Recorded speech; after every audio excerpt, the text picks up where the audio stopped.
जय श्री कृष्ण। आप सबका वैदिक प्रेडिक्ट में स्वागत है। आज बात कर रहे हैं बुध ग्रह की, जो राशि परिवर्तन कर रहे हैं 10 तारीख रात को।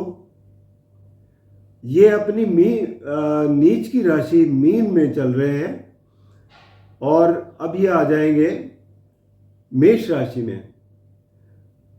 अब इसके लिए इनका गोचर खास इसलिए भी बन जाता है क्योंकि एक तो नीच राशि में है, दूसरा मंगल और राहु के साथ है, तो इनके ऊपर बुरा प्रभाव भी ज़्यादा है, नीच राशि के भी है, तो इनके कारकत्व पे बहुत बड़ा असर डालते हैं। जैसे इनके कारकत्व है आपकी वाणी, कम्युनिकेशन, आपकी इंटेलिजेंस, जो प्लानिंग वगैरह करते हैं आपका जो नर्वस सिस्टम है, इन सब पे बहुत बुरा प्रभाव पड़ता है। तो जब ये मेष राशि में आएंगे, हालांकि इनकी मित्र राशि तो नहीं है, लेकिन मेष राशि में आ जाएंगे तो एटलीस्ट जो अंगारक योग है वहाँ से बाहर निकलेंगे और कुछ पोजीशन अच्छी होगी। अब किन राशियों पर क्या असर होगा उसके बारे में चर्चा करते हैं। और इससे पहले कि मैं पूरा विवरण शुरू करूं, आपसे रिक्वेस्ट है कि अगर आपने चैनल को सब्सक्राइब नहीं किया तो कृपया सब्सक्राइब करके बेल आइकन ज़रूर दबा दें ताकि आने वाली वीडियो की नोटिफिकेशन मिल जाए। और अगर आपको वीडियो पसंद आए तो आप इसे लाइक करें, शेयर करें ताकि दूसरे भी इसका लाभ उठा सकें। साथ ही में एक बात और कहूँगा कि अगर आपको कोई कमेंट देना है, आपको वीडियो कैसा लगता है, इसके बारे में ज़रूर लिखिए, उससे मेरा प्रोत्साहन होता है और मैं आपके लिए अच्छी से अच्छी चीज़ आपके सब्जेक्ट जो है वो चुनकर पेश कर सकता हूँ। और साथ ही में किसी को अगर ज्योतिष सीखना हो तो वो नीचे दिए गए नंबर पर संपर्क करके पूरा विवरण ले सकते हैं। तो चलिए शुरू करते हैं। बुध का जो राशि परिवर्तन है 10 मई रात को तकरीबन शुरू हो रहा है 8 बजे के आसपास। तो इसके ऊपर बात करेंगे। मीन राशि से जो है मेष राशि में आ रहे हैं। तो सबसे पहले मेष राशि की बात करें तो मेष राशि के लिए बुध ग्रह जो है वो तीसरे और छठे भाव के स्वामी हैं। तीसरा भाव आपके कम्युनिकेशन का है, करेज का है, यानी कि आप अपने करेज से, अपनी बुद्धिमत्ता से आगे बढ़ते हुए नजर आएंगे। छठा भाव रोग रिपु ऋण का होता है। इस भाव के स्वामी अगर लग्न में बैठे हों तो कोई थोड़ी बहुत परेशानी हो सकती है। अपने खाने पीने का ध्यान रखें, स्वास्थ्य का ध्यान रखें, अपने पैसों का ध्यान रखें, तो और अपने दुश्मनों पर भी नज़र रखें जिससे आपको स्थिति नुकसान की ना हो। अब बात करें वृषभ राशि के लिए, तो वृषभ राशि के लिए धन भाव के स्वामी हैं, पंचम भाव के स्वामी हैं, तो दोनों ही बहुत अच्छे घर गिने जाते हैं। और वृषभ राशि के लिए जो लेकिन स्थिति जो है वो 12वें घर में है। 12वें घर का मतलब ये हो गया कि अगर आप कोई विदेश से जुड़ा हुआ काम करते हैं तो वहाँ पर आपके लिए इनकम अच्छी हो सकती है। दूसरा, अदरवाइज आपके लिए खर्चे बढ़ सकते हैं। बच्चों के लिए ये है कि अगर विदेश जाने का सोच रहे हैं तो पढ़ने के लिए, तो उनके लिए अच्छा समय हो जाएगा। और आपके जो क्रिएटिव फील्ड वगैरह है, 5वां घर जो है एजुकेशन से रिलेटेड है, तो उसमें अगर आप कुछ नयापन कुछ लाना चाहते हैं, कोई नई चीज़ सोचते हैं तो उसमें कामयाबी मिल सकती है। बाकी थोड़े खर्चों पर नियंत्रण ज़रूर करना पड़ेगा आपको। इसके अलावा मिथुन राशि की बात करें तो मिथुन राशि के स्वामी हैं, साथ ही चौथे घर के भी स्वामी हैं। तो ये गुरु उसके बुध की स्थिति जो है वो एकादश भाव में आ रही है। एकादश भाव लाभ स्थान है, तो यहाँ पर बहुत अच्छी स्थिति है। आपको हर काम आपके बहुत जल्दी से होंगे। प्रॉपर्टी वगैरह में भी अगर है कोई काम कर रहे हैं तो उसमें भी आपको लाभ मिलेगा।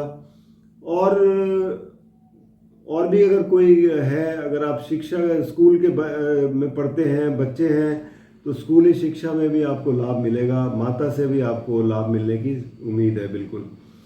इसके अलावा अब बात करें कर्क राशि की, तो कर्क राशि के लिए ये द्वादश और तीसरे घर के स्वामी हो जाते हैं और ये बैठेंगे दशम भाव में। अब दशम भाव एक केंद्र स्थान है, यहाँ पर बुध की स्थिति अच्छी कही जाएगी।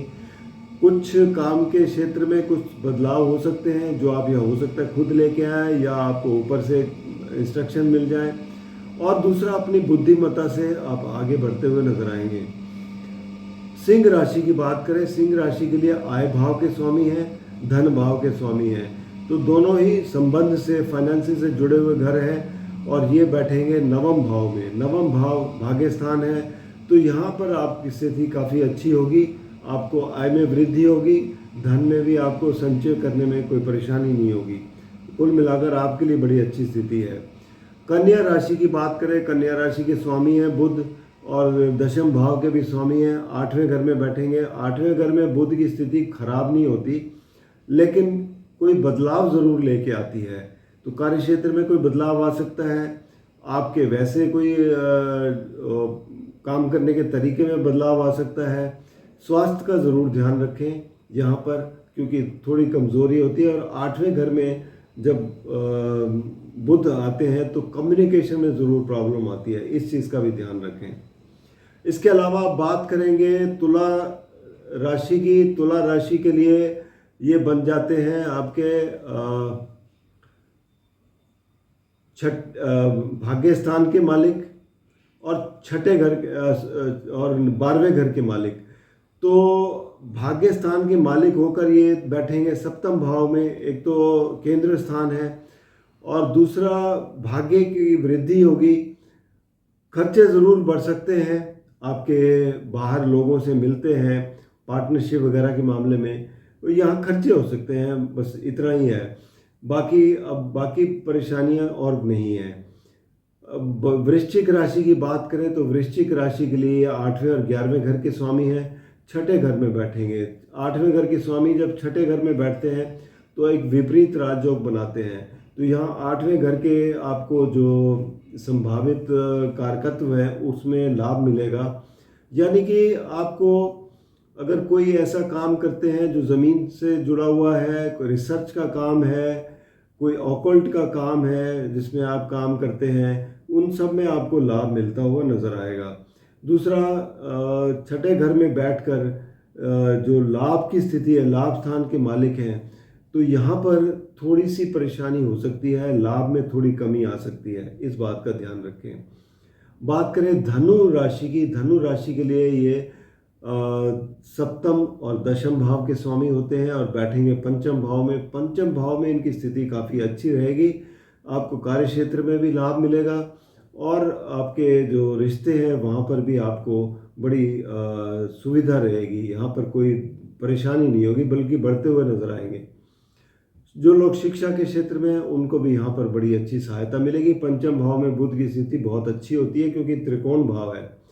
इसके अलावा मकर राशि की बात करें तो मकर राशि के लिए ये छठे और नवम भाव के स्वामी बन जाते हैं, तो मिश्रित परिणाम मिलेंगे। यहाँ पर भाग्य स्थान के मालिक हैं तो भाग्य से अच्छे परिणाम मिलेंगे क्योंकि चौथे घर में बैठे हैं, और छठे घर के स्वामी हैं तो छठे घर के भी देखा जाए तो क्योंकि रोग रिपु ऋण है, तो यहाँ पर थोड़ा बहुत कहीं ना कहीं परेशानियाँ आ सकती हैं, उस बात को ध्यान रखना पड़ेगा।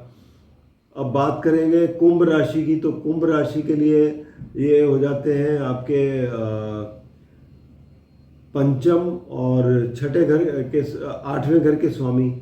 तो पंचम भाव तो एक त्रिकोण भाव हो गया, तो यहाँ पर तो बहुत अच्छी स्थिति हो जाती है, लेकिन 8वें घर के भी स्वामी हो जाते हैं तो यहाँ पर भी मिश्रित परिणाम मिलेंगे और ये बैठेंगे तीसरे घर में। तीसरा घर इनका स्वाभाविक भाव है कम्युनिकेशन वगैरह का, बुद्धिमत्ता दिखाने का, स्किल दिखाने का, सॉफ्ट स्किल दिखाने का। तो ओवरऑल स्थिति आपके लिए नॉर्मल ही रहेगी।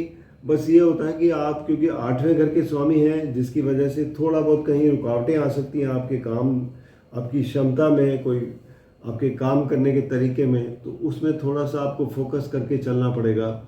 मीन राशि की बात करें तो मीन राशि के लिए ये चौथे और 7वें घर के स्वामी हैं और दूसरे घर में बैठेंगे। दूसरा घर इनका बेसिकली वाणी का घर है, तो वाणी के घर में बुध की स्थिति अच्छी रहती है, तो यहाँ पर आपकी वाणी बहुत अच्छी रहेगी और धन का भी लाभ देंगे। बाकी चौथे घर के स्वामी हैं, प्रॉपर्टी का लाभ हो सकता है। 7वें घर के स्वामी हैं तो रिश्तों में भी आपके लिए सहूलियत रहेगी, यहाँ पर आगे बढ़ते हुए नजर आएंगे। ओवरऑल स्थिति देखी जाए तो ये था 12 राशियों का राशिफल।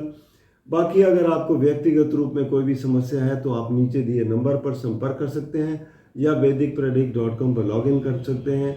बुध के लिए हमेशा उपाय जो करने होते हैं वो यही है, क्योंकि इनके जो स्वामी है वो है भगवान विष्णु, तो विष्णु भगवान की आराधना कीजिए, लक्ष्मी नारायण मंदिर जाइए, इनकी पूजा करिए, या फिर आप पीपल के पेड़ की पूजा कर सकते हैं, उन्हें जल दे के रोज़ाना उन पीपल के पेड़ में जल दें, वो भी एक बहुत अच्छा इलाज है।